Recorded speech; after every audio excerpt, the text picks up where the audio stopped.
To adjust the pitch or frequency of a clip, go to Audio Effects and search Pitch.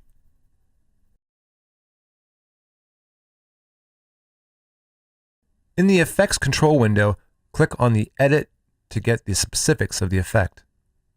There are presets, but you can also adjust the pitch in semitones and cents, which are increments of semitones.